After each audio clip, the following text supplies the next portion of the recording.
At just 23 years old, for Julián Carranza to have on the transfer market a value of about $6.57 million is very high. Obviously, we know the Union cannot match that.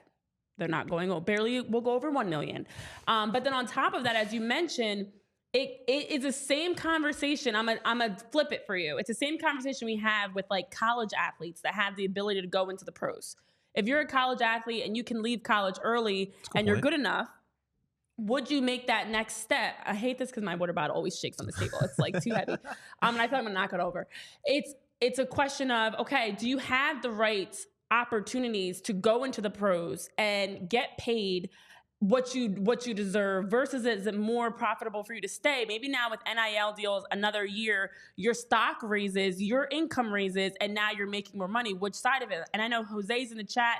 Jose and I were actually just talking about it on Twitter yesterday, as he was like mentioning to me that Stas has decided to stay with UPenn.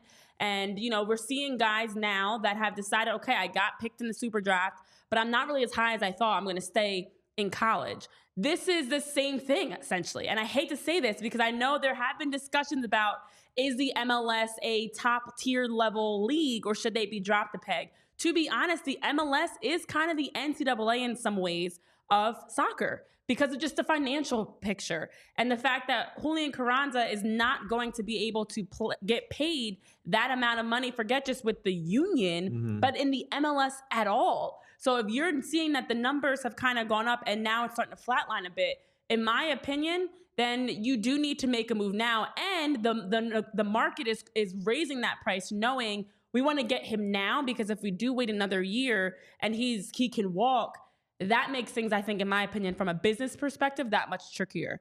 So I honestly feel like if I'm Julián Carranza, and it's not all about the money, but this is a huge difference in terms of finances, I do think that you have to actively be pursuing taking that next step while the market is still calling for that. Listen, what if, God forbid, knock on wood, none of this happens? He gets hurt. He has a down season. On the other side, he could have a great season and that number go up. But he also could have a down season and he's not playing well. And teams have the scouting report out on him. And so they're matching up with him and his goals and assist and production goes down.